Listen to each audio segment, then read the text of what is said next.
नमस्कार दोस्तों, जय श्री राम। आप सभी का बहुत बहुत स्वागत है मेरे YouTube चैनल श्री रामायण पर। मित्रों, आज की इस वीडियो में हम बात करेंगे श्रीमद् वाल्मीकि रामायण के महात्म के दूसरे अध्याय के बारे में। पहले अध्याय के बारे में हम लोगों ने जान लिया था इससे पहले की वीडियो में, जिसे आप मेरी प्रोफाइल में जाकर के देख सकते हैं। आज बात करते हैं दूसरे अध्याय की, जहाँ पर नारद जी सनत कुमारों को, जो सुदास नामक ब्राह्मण है, उसके बारे में बताते हैं। तो चलिए दोस्तों, हम भी जानते हैं कि आखिर नारद जी ने सनत कुमारों को कौन सी ऐसी कहानी सुनाई थी जो कि हमारे लिए भी बहुत अच्छी है। दोस्तों चलिए शुरू करते हैं। जय श्री राम। तो मित्रों, होता क्या है कि वाल्मीकि रामायण के महात्म में जो दूसरा अध्याय है, उसके अंदर सनत कुमार जी नारद ऋषि से पूछते हैं कि हे ऋषि, आप हमें बताइए कि भगवान विष्णु के स्वरूप का ज्ञान कैसे हो सकता है।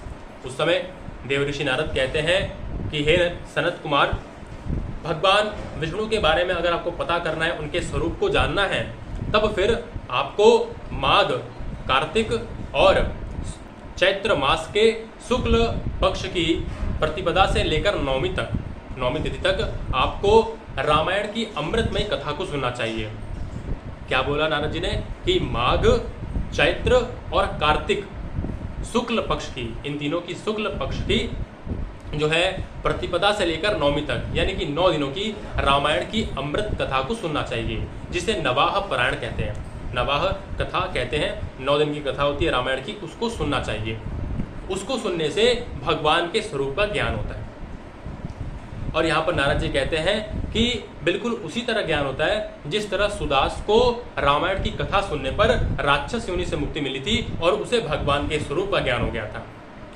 तो सनत कुमार पूछते हैं कि हे नारद ऋषि, आप जिन सुदास की बात करते हैं वो कौन थे, उनके बारे में हमें बताइए।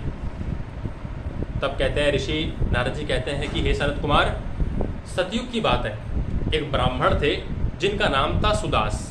सुदास को सोमदत्त नाम से भी जाना जाता था। सुदास जी के एक गुरु थे जिनका नाम था ऋषि गौतम। ऋषि गौतम के बारे में आपको पता ही होगा। ऋषि गौतम जो है जिन्होंने न्याय सूत्र लिखा था, और उनकी पत्नी का नाम था अहिल्या, जिनको मतलब भगवान राम ने तारा था। तो सुदास जो है वो उनके गुरु थे ऋषि गौतम।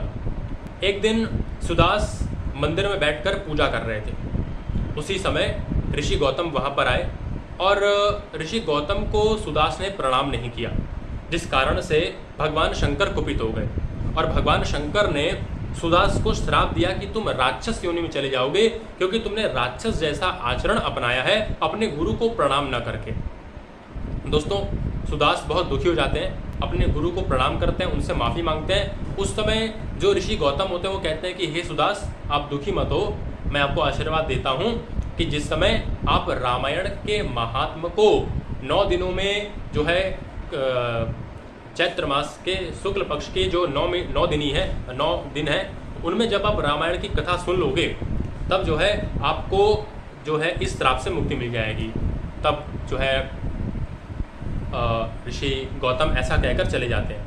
और फिर क्या होता है, जो सुदास जी होते हैं वो राक्षस बन जाते हैं, और राक्षस बनने के बाद फिर वो बहुत सारे ब्राह्मणों को, ठीक है, हर जो मतलब वन में, जंगलों में जो पूजा पाठ करने आते हैं, उन सभी ऋषि मुनियों को, आम इंसानों को, ठीक है, और जो क्या बोलते हैं पशु पक्षी होते हैं, सबको खा लेते हैं। फिर एक दिन सुदास के सामने जो राक्षस योनि में होते हैं, एक गर्ग ऋषि आते हैं। गर्ग ऋषि भगवान राम के बहुत बड़े भक्त होते हैं। इस कारण से सुदास उनको मार नहीं पाता है। जो राक्षस योनि में होता है सुदास, वो उनको मार नहीं पाता है। तब सुदास कहता है कि हे प्रभु, आप रामायण के प्रभाव से मुझसे बचे हुए हैं, इसलिए अब आप मुझ पर कृपा कीजिए और मेरा कल्याण कीजिए, मुझे इस राक्षस योनि से मुक्ति दिलाइए।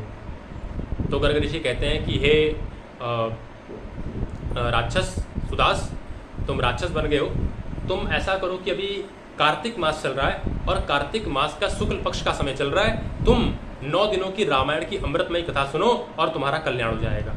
तब सुदास जो राक्षस रूप होता है वो क्या करता है कि उस समय रामायण की कथा सुनता है गर्ग ऋषि के मुख से, और उसका कल्याण हो जाता है। और फिर जो रामायण की अमृतमय कथा सुनने से जो सुदास होता है उसका कल्याण हो जाता है। ये कथा सुनाते हैं नारद जी सनत कुमार से। तब फिर जो है यहाँ पर ये पूरा जो कथा है इसका जो समाप्ति हो जाती है।